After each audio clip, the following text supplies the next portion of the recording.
This fight is super easy with like zoomed in punches. I was gonna say, explain to us the mechanics of this fight as you're doing it. Give us a little punch him till he dies, really. Really? Yeah. Just avoid his axe hucks. Yeah, and you can break his axe too if you punch him enough. Oh, really? Like he'll guard with it, and then he'll see like I'm just gonna punch him till his thing breaks, or get out of the way. So, by the way, the reason that I say huck axe is because of Castlevania. Because you don't throw an axe in Castlevania. Yeah. You fucking huck them. Yeah. You lob the shit out of them. And the funny thing is, his animation is still walking around like he's holding one. Oh, really? Yeah. I mean, he gets yeah. one. Yeah, it's so weird. I mean, he'll get more, but like if you break one, he obviously finds another one. Right. That's funny though. That's kind of like I played through what was it? The Wolf Among Us recently, and in the first chapter of that, there's a guy who's like this big ogre guy who like fights you, and you can like you fight him, and you basically at the end of the fight you can like choose whether to rip his arm off or not. Yeah. And I didn't rip his arm off. Fuck. But there's at one point where he's like carrying something around, but if you don't rip his arm off, he still like just carries it with one arm. Yeah. Like you know who that is? What's that? You know who that is? Who? That's Grendel from Beowulf. Oh yeah? Yeah. Oh yeah, that's right. He is a Grendel, yeah. Grendel. Grendel. Solomon Grendel. Born on a Mundle. God damn it. Yeah, if you've never read Beowulf, that's a good one. I like that one. Never read it, so. Grendel's mom, she was a gross bitch. When I was in high school, I had an English class, and we spent a lot of like in my senior year, it was like the Odyssey and Beowulf and the Iliad and stuff like that. Like we spent almost an entire school year on that kind of stuff. And my English teacher in high school was this cool fucking dude. What? Boo. Ready? So my English teacher in high school was this cool guy, and so anytime we would read this stuff, like he would try to make the stories like as fun as possible, even for people like that weren't interested in it. Like he was trying to make it as entertaining as possible. So, you know, they give a description of Grendel in the book, and he's basically like a fucking swamp monster. And they give a description of Grendel's mother, who is like this fucking hideous chunt beast. And every time we would read it, he would do these stupid voices as we were reading stuff. So like in the middle of reading it, like he would be like, and Grendel's mother, oh man, there she is, nasty Grendel's mom. Like just in the middle of reading stuff, and we're like, what? You're so weird. And he would do this thing every year where he would call it a spam and jam. Okay. Where he would get a skillet and like a little hot plate, and he would fry up spam and have people eat it. And he would call it the spam and jam, and that's what we did like the last day of school every year was the spam and jam. I've never had spam. I know why you've never had spam. Well, yeah. We've had that discussion. If you don't remember that story, go back and watch our playthrough of Fusion Frenzy. I think it was Fusion Frenzy. I don't know. Either that or it was early Wonderful 101 because Bellajack was there. What? Yeah, I don't remember what that was. Yeah, I'm pretty sure that's what it was. It was either Fusion Frenzy or early Wonderful 101. But anyway, fried spam just tastes exactly like a hot dog. Really? Yeah. Because like he basically gave you bonus points if you would try it. Because spam is disgusting. Well, yeah. And he's like, oh, if you give it a try, you know, I'll give you an extra point or whatever. So. But yeah, so every time I hear something about Beowulf, I always think about Beowulf's gross mom. Like this dude loved wrestling. Really? Like, was super, oh, I know who you're talking about. Yeah, now. he was Okay. super into wrestling and actually was a professional wrestler for a hot minute. Like was in a and I said hot minute. he was in a local indie fed. But yeah, so we did this thing for class where we had to like make a you had to make a product describing one of the books that we had read in class. And actually, Guffey and I were in the same class, and we chose to do the Odyssey, and we made a soundtrack to the Odyssey using a bunch of just like random songs that we would find, and we had to like explain what they were all about and all this other shit. It was actually pretty interesting. Did you just use Symphony X's? I did at one point. Yeah, I put it like but I didn't like because you had to do like a presentation, and then you had to like show the product that you made. So like we had a CD that had all the music on it, but like we only had to describe like because there was like it was literally like an entire whatever 80 minutes or however much you could fit on a CD. It was like 80 minutes worth of music, and we were like, well, fuck, we didn't have to describe all of it. Like we didn't have to give a spiel for all of it. But yeah, it was on there. It was like towards the end because it was like 20 minutes. So you were talking about reading books like Beowulf and such. I've never read that. And I've also never read Dante's Inferno, but the thing I have read, because I had a German history class, or like some weird German like Jesus. It was like ancient German. It was like ancient German literature class when when I was going to Penn State, and that fucking class was awesome. By the way, this is I don't know why I really like this cutscene because it's Joe trying to read Japanese in a Japanese game. And he's like, I can't read this garbage. It's just like a weird bit that I really like. I think it's hilarious. Hulk Davidson.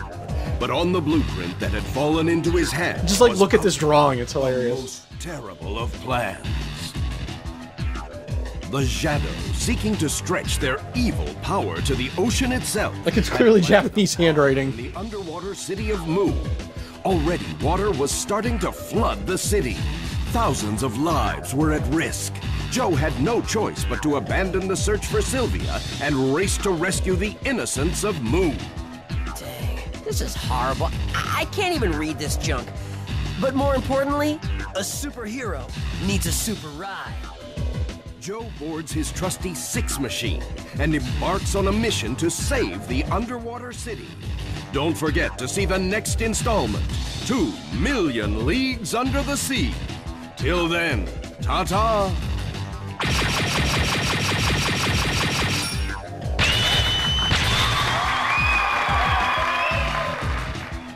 Ready, Six Machine? Let's ride! Let's ride! Gonna take you for the ride! But anyway, what I was saying was that I have read the Nibelung, which is the basically the precursor to the Lord of the Rings, and holy shit, that whole thing is like, you killed this guy, so I'm gonna kill you, because you killed this person that I love, so I'm gonna kill you, and yeah, it's just like back and forth. Let's get it on! What? That was gross. You tried to do that at the beginning of the game, but Joe was like, nah, I don't want none of this. Not gonna have it. Not gonna work here any. Oh my god, it's a street shark. He is a street shark. This boss is a street shark. You fucking that laugh. Weird Baron guy from fucking Marvel Nemesis. The Lord Piranoid or whatever his name was. Dr. Piranoid, that's his name. Hey guys, did you know that the guys at Platinum Games love to do weird shit in the middle of their games? Yeah, and this is like, again, this is probably the only section that's like this. Right, I love it. I think it's so ridiculous. Well, they do it in like both the Bayonetta game. Like, they clearly just like shoot 'em ups, I think. Yeah. I think they should just make a shoot 'em up. Just make a shoot 'em up, guys. Like, just do it once. I mean, they don't have to though. Like, I'm sure they don't want to do it. Like, here's what I gathered from playing their games is that they love all of these different game types, but they don't want to just make a single. Like, they don't want to just make a shoot 'em up, right? No, apparently. Yeah. They like the idea of it. They love doing it, but they don't want to make it just an entire thing of a shoot 'em up. I like money. I have a little bit of it. I'd like more. I'd like more of it. Oh God. Adam Sandler, what happened to you? He made pixels and then we all died inside. I love that the backlash for that movie is so horrendous. Like, he hasn't been making shitty movies for over a decade. Been making terrible movies. That's gonna be nothing compared to when Fantastic Four? fucking Fantastic Four comes out. You mean Once again, don't mean to date ourselves, but the fucking, I thought it's already out though. It is already out. The review embargoes. Atlanta Falcons. Oh, I thought it was already out. No. Atlanta Falcons. Last I checked, it had a 10% on Rotten Tomatoes. Yeah, I saw you posted that. Goddamn hilarious. So the rule of thumb should just be, if your initial thought is this isn't based on anything that anyone knows about from the comics, you're probably not going to make a good comic book movie. Yeah. And all the reviews I saw are that basically it's really dull and boring and unfunny and uninteresting and just like, it's just dull. It's just really dull. So dreadfully dull. They tried to make it like cool man bro, like grim, dark, edgy, and like it doesn't matter because Deadpool is like 3 times whatever Fantastic Four would ever be in any of those departments.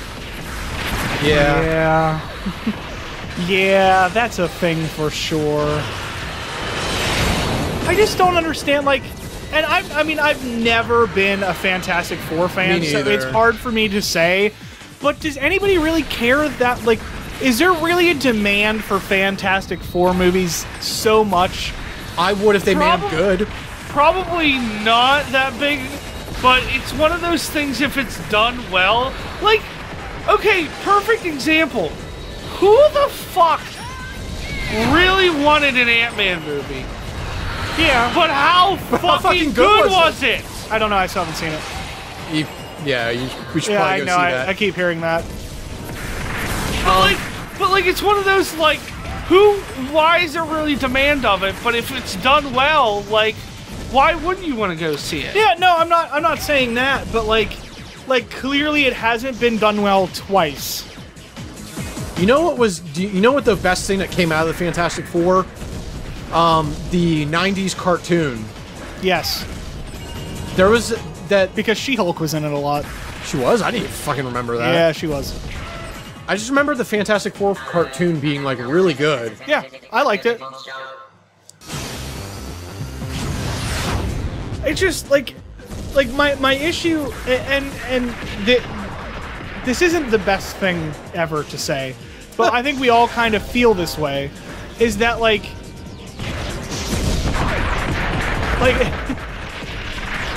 I've been burnt by Fantastic Four before. Yeah. Right? I have, and I almost wasn't gonna go see Days of Future Past because of how bad those X-Men movies had gotten. Right. I mean, they turned it around with... Yeah, they did. Not Days of Future Past, the one before it. The Wolverine? No. Oh, First Class. Yes, First Class. And you're right. X-Men 2 was okay. X-Men 1 was the only reason not great, but it was still a thing. X-Men 2 is probably out of the first three, best. It's the best. Yeah.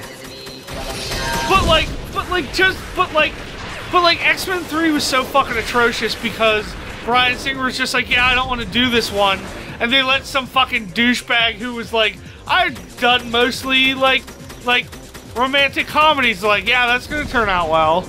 Yeah, I know, right? And because it was like the last movie of the franchise, that it was pretty much going to be the last movie of the franchise, and they just like did whatever they wanted. Yeah. And they killed off Cyclops for dumb reasons, and they just because he was in other movies, because he was in Superman. Oh yeah, I forgot about that.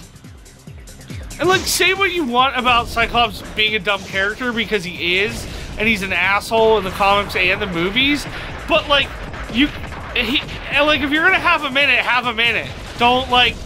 If you can't have X-Men without it. No. Yeah, as much as I don't like him, he's there to hate, and that's why he's there. Right. But yeah, like Wolverine is the anti-hero you love, you love, and Cyclops is the hero that you love to hate. Yeah.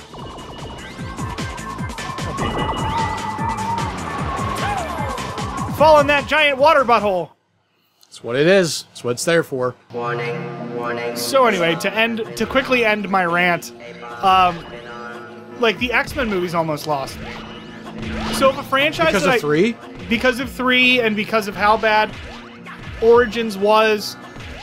I always forget about all this to get that big circle of them. And like yeah, First Class wasn't bad, but like to not know what's to follow up First Class, you can't, like, your hopes aren't very high, let's be fair. If Days of Future Past hadn't followed it, it probably would have, like, they probably would have just made the whole even worse. Just go for it. But if I was willing to give up on a franchise, like, I've loved the X-Men forever. That has been, absolutely. like, that's my Marvel team. Yeah. And if I'm willing to give up on a movie franchise of characters that I love, that have burnt me on 3 movies, I sure as shit am not going to watch a Fantastic Four movie, a group which I don't really care that much about and has already made 2 shitty movies. That's why I never expected to watch it in the first place. Then to hear that it was based on nothing. They were making up their own origin story for everything. But didn't they even change that? I don't know. I don't know what they changed. Here's what I know. Is that all the interviews from the cast, whatever that chick's name is, she's some, like, American Horror Story dead lady. Yeah, I don't know who the hell she is. But apparently everything they told her and all the interviews she gave initially was like, whoever's directing it was like, what should I read? Is there something I should read? He's like, don't worry, it's not based on anything that's written. So he was just making up his own shit. Good. Like, that's... And that to me is like fucking red flag number 1. Yeah. And the fact that Marvel's doing no support for it whatsoever. Oh yeah. Is in like I mean, yeah, they're having their fight with Fox and whatever, but like they'll still make money off of X-Men. They're still gonna pump. They're still gonna do whatever they're gonna do to make their money off of X-Men. But you don't see them like doing anything for Fantastic Four. They don't care. They don't fucking care. Everything that I've seen or all the articles are like, well, Miles, whatever his fucking name is, the guy who the only thing good he's ever done was be a drummer in fucking Whiplash, and everything else is the most fucking... I'm sorry. Wait, he's another one. He's in that fucking movie with Shailene Woodley, who's like the most boring, like, autonomous fucking piece of shit I've ever fucking seen in my life. I know you hate her for some reason. Like, she's super bland, but she's doesn't bother me boring. She's so boring. Wait, she's not even bad. Like, if she was bad, then maybe I could be mad. He's talking about the guy that played Johnny Storm. The guy that played Johnny Storm is in whatever that movie series that she's in, right? That's what you're talking about? No, not the one who plays Johnny Storm. The one who plays Reed Richards. Okay. Yeah. He's the one who was the guy who was the drummer kid from Whiplash. Oh, Whiplash. Okay. I don't know what I was thinking. Never mind. But did you know that he's also in the movie that Insurgent series that Shailene Woodley is in? Did you know that she apparently was too ugly to play Mary Jane? She's not too ugly. She's too fucking boring. Yeah. They apparently said that she wasn't. I think they said she was too ugly or too fat to be Mary Jane. Yeah. I think she's too boring because she was supposed to be in Spider-Man 2, and then they fucking cut her out. Yeah. That's rough. Well, man. They're gonna worry about that now because she ain't gonna be because like, nobody's gonna be fucking Mary Jane. How fucking shitty is that? Like, I don't care. Like, I don't find her interesting. Much like Bird, I think she's very boring and bland and uninteresting. But like how fucking shitty is that? Like, you basically cast her, film a bunch of shit with her in it, and then cut her out completely because she's too fat. She wasn't even like a fucking ham beast either. She's like fine. Yeah, I don't. She's fine. But I guess like they're going. But like to me, like Mary Jane is like a supermodel. Yeah, and she wasn't. And like supermodels, they gotta be fucking. Oops, cracking the floor. Oops. They gotta be super fucking perfect. You know what? Apparently. Honestly, she'd probably be a better. Not Mary Jane, but Gwen Stacy. Gwen Stacy. Yeah. She'd be a better Gwen Stacy. She's better as a I'm a homely girl next door, but like the most boringest girl next dooriest thing ever. Next dooriest. Did you fucking say that? Jesus Christ. I said that with my mouth. Oh my god. Next but like, I'm sorry, but like, no, don't. It was a good. But she doesn't have. I mean, she doesn't have a crack mouth like. But like that. She doesn't have that fucking guy's frog name face. is who plays Reed Richards is like Miles something or other. Yeah. He's another one that I feel like they just fucking throw him in things to like make me want to like him. Like he was in some fucking romantic comedy with that Zac Efron, and he's the same way. He's so like. Are you talking about that like? It was something about like, well, like. It was something like, well, we're fuck buddies, so we're just gonna be fuck buddies. But then it's like, now I like you, and now we should have a relationship. But like, one of them's not open to that, even though they kind of really are. Right. Yeah, I know exactly what you're talking about. And if the less we can we can talk about rom-coms, the better. Please. And here's the other thing. I'm not a huge fan of Amy Schumer, but god damn it if Amy Schumer isn't doing her own thing and I find her interesting at least. Yeah. Yeah, like, but is it a little weird if Bill Hader's the love interest? I think that's fucking hilarious, actually. It's so fucking weird. The idea that Bill Hader is the love interest in that fucking Amy Schumer movie is the funniest thing ever to me. And I'm not gonna lie, I've watched a couple of the last season of Amy Schumer, Inside Amy Schumer, and I'm not completely turned around on her, but some of the stuff is kind of funny. Like, there was a whole episode. I know what you're going to talk about. The 12 Angry Men? The 12 Angry Men episode is amazing. Yeah, that episode is probably the best. It's got like every good actor ever in it, and it's like... What I was going to say is that I've seen some of her stand-up, and I don't despise her by any means, but she's not... Her stand-up is not for me, and honestly, her show is much better than I gave it credit for initially.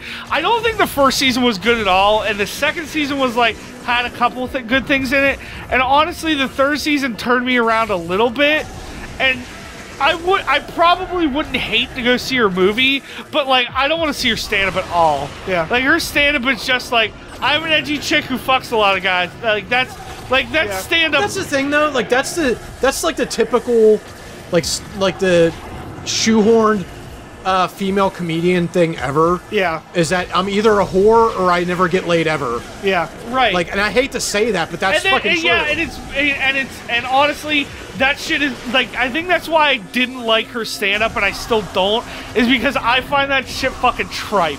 Here's the thing. And there's nothing worse to me than fucking tripe stand-up. It's trite, by the way. Trite. You're right. But it's one thing if it's in a movie, but like stand-up, it's just like that. All you're doing is telling jokes, and when it's trite, it's just dumb. Here's the thing, though. Like, if you think about it, if you really think about it, like, yes, you can tell that, like, you know, there are some female comedians who talk about sex a lot, but if you think about it, a lot of male comedians talk about sex, and it's just about the same. You're like, not wrong. Brian Posehn is a guy where he's like, I masturbate a lot, and I sound like a Wookiee. Like, you know what I mean? Like, it's not any different, and that's not why I don't like her. I just don't. I don't think she's that funny. That's all. Yeah. I don't find her interesting. I don't find her that funny. Just like I don't find oh god, what was his name? That fucking hipster, Dimitri Martin. Yeah. Ooh, sheesh. I don't like him for a completely different reason than I don't like her. But the point is that I don't like her because her comedy isn't entertaining to me. Because she's doing the same things that everybody else is. It's just I don't like her. That's it. That's all it is for me. Yeah. Like I said, her show turned me around a little bit. Yeah. I will admit that. But I'm not completely sold on her. Right. It would be, I think it would be one of those things like if I saw a train wreck on Netflix or something, and I watched it and like I'd be like, okay, this is good. Then I would probably be turned around. I probably still wouldn't watch her stand up. Right. But like, yeah. You were talking about Dimitri Martin. The one thing I will give Dimitri Martin credit for is the role that he does in Take Me Home Tonight, where he's the guy in the wheelchair. Oh, yeah. That bit is the funniest fucking thing. He's like, yeah, I'll do it. Maybe if I'm not thinking about pussy, I think about pussy a lot. What I was just like, he's like, don't cry for me, Argentina, but like, because I get there's one line that he says in that just makes me lose it every time. God damn it! I can't remember. There's one part where the other guy's character is like, I thought you were gonna be playing baseball. He's like, fuck you. He's like, fuck you, Franklin. Just the way he says it. What you were talking about, like the guy that's in the Shailene Woodley movies, or however you say her name, and how he just seems like the most generic guy that ever genericked.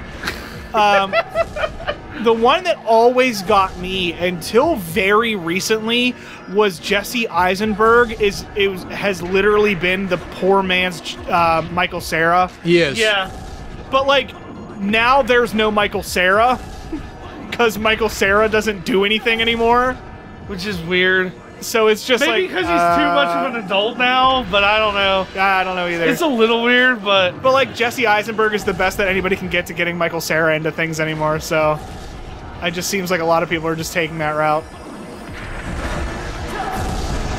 But yeah, that always bothers me. Is that like, it's like, oh, we can't get Michael Cera, so somebody call up Jesse Eisenberg. Well, like that's the like I don't know. That's just weird to me. That's like when he said, "Take me home tonight."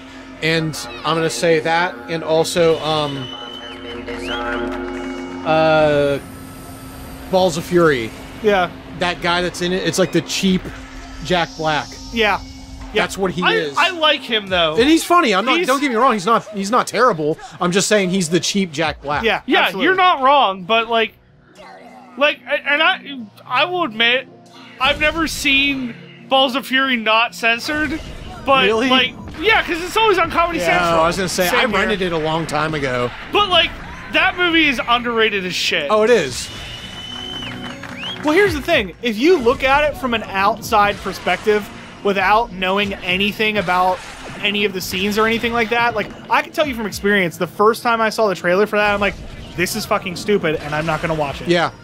Right. That's how I felt about Grandma's Boy. It's written by the two guys who, it's written by, Thomas Lennon and the other dude who wrote everything for Reno 911. Right. So it's basically like, yeah, it's basically like the Reno 911 movie, but right, but again, knowing nothing about it. Right, you're right. Yeah, you're absolutely right. There was no way in I don't think that movie was marketed well at all. No, it wasn't. And there was, and like Ando said, like Grandma's Boy, as far as I'm concerned, with a lot of people that I know, and particularly us in the room right now, like that movie is fucking incredible. That is one of my favorite comedy movies of all time. That's another one. Like, if it's on, like, I guess I'm watching this now. Yeah, this is what I'm doing for the next 2 hours. Yeah. And fuck this room. I forgot how stupid this is. I'm not gonna bother fighting those guys. So when are we doing our two-part playthrough of Demonic? That's the game from Grandma's Boy. That was actually a real game. And that was apparently a Clive Barker game. Wow, really? I didn't know that. I looked it up because I can't remember. I'm trying to think where I watched it with Becky recently. I don't remember where we were exactly. But anyway, we were watching it, and I'm like, oh, like, I remember that was a game. And, like, that was sort of a conversation we had while we were watching the movie. I was like, yeah, it was supposed to be a thing. So I looked it up, and I was like, oh, like, wonder whatever happened to that. Like, I know obviously it got canceled, but, like, I just wondered, like, you know, if there was some information or something about it, and it was like, this was originally a Clive Barker production. I'm like, Clive, I love you, senpai, notice me. Clive senpai, notice me. I love Clive Barker. Actually, that's not true. I like 2 of Clive Barker's movies, and that's it. Yeah. It's also kind of like Hellraiser 1 and Hellraiser 2. It's also kind of like what is it? 4 Horsemen of the Apocalypse that got canceled, and then they brought back as a comic book. Actually, up until a couple years ago, they were still trying to do that as a video game. They're still trying to do it as a video game. All right, so here's where I fight a street shark. I can't wait. This is literally okay. So, did you watch Street Sharks at all, Ando? Yeah. Okay. I have. I know we've talked about this before, but do you remember Extreme Dinosaurs? Yeah.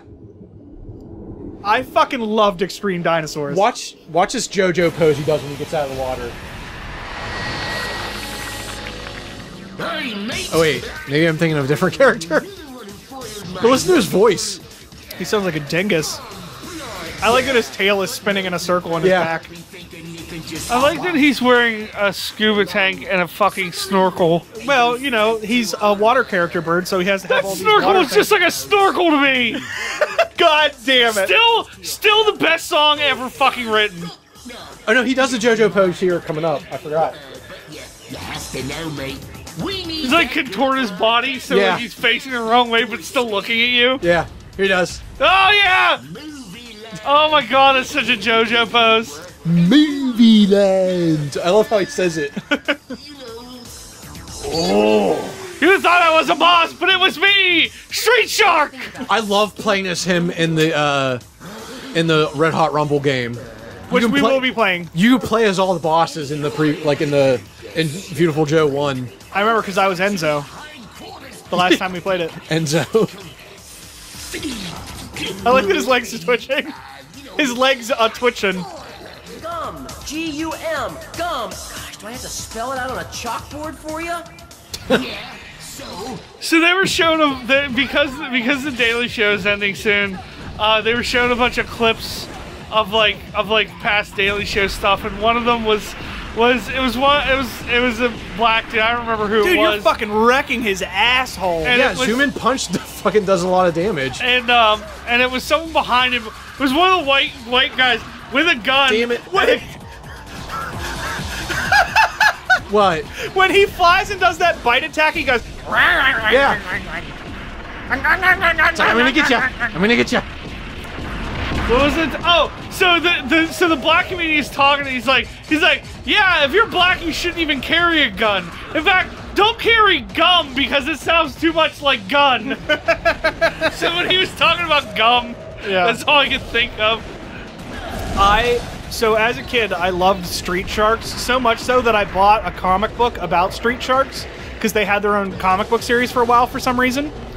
But I loved Extreme Dinosaurs even more, because I didn't really care about sharks as a kid. You know what I did fucking care about was goddamn dinosaurs. Where the fuck is he? I don't know, probably playing with his penis. He's right there. You know what everyone cares about? What? Skeleton Warriors. Skeleton Warriors. Okay, or Mummies Alive. I'm in a room where everybody has seen it, and so hold on to your butts if you haven't seen Jurassic World, because I'm about to talk about the coolest fucking thing that happens in a goddamn movie in the last 10 years is a fucking luchador wrestling match with 2 fucking T-Rexes and a goddamn Velociraptor. You're right. And then a giant fucking Loch Ness Monster type thing fucking comes out of the water and eats the fucking... It's a goddamn WCW luchador match, and I lost my shit for fucking 15 minutes. You know the only thing that comes close to that? Nothing. In that whole movie?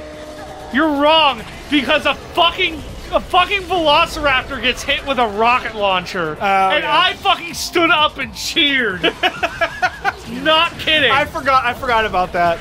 Yeah, but that whole fucking fight at the end of that movie is the best thing ever. And I was like, when it hit that fence, I'm like, he's gonna finish it off. He's gonna finish it off. And that fucking thing jumped out of the water, and I couldn't have been happier in my fucking life.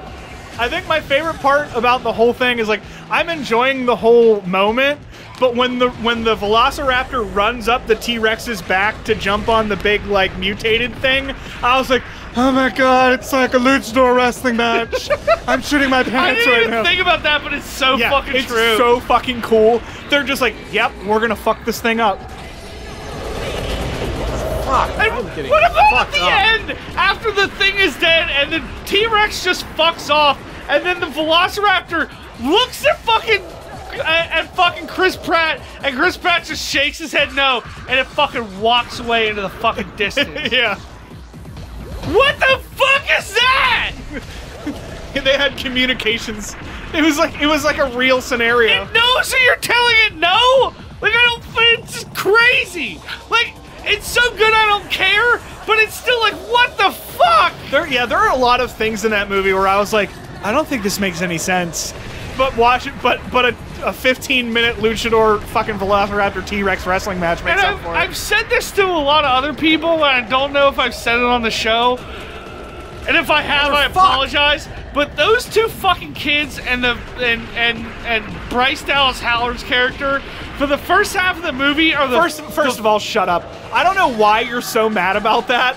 I watched the same movie and like she's supposed to be that way. Yeah, she's supposed she's supposed to be a dipshit. Fuck. Your mind begins to fold. Aren't you going cold? What the fuck? What the fuck just happened? What the fuck just happened? I just wrecked his shit. I don't know how. I don't know either. That was crazy. I'm After confused. dying like a million times, I just wrecked his shit. And it took you like 12 seconds. Yeah. The fuck? Although, in your case, the big mouth isn't exactly your fault. By the way, you know what the speedrun time for this game is? Like 22 minutes. Seriously? Yeah, it's like almost a half hour. There's a lot of like level skips. Like, a lot of them. To move forward. Without a moment to spare, Joe leaps onto the submarine. Hey, wait up! Oh, come on! I want to go too! Will this trail eventually lead to Sylvia? Will the ship become the next Noah's Ark for Joe? Or will he become the next bait for Moby Dick? To find out, don't miss the next installment of Viewtiful Joe, The Viewtiful Escape. Beautiful Joe. Penis, penis, penis, penis. Get it? Yeah, I got it. Awesome! You killed a street shark. I sure did. Alright, bitches. Well, this has been Bird and Ando's 8-Bit Adventures playing some Viewtiful Joe. We'll see you next time. Try not to fuck your butts. Cheers.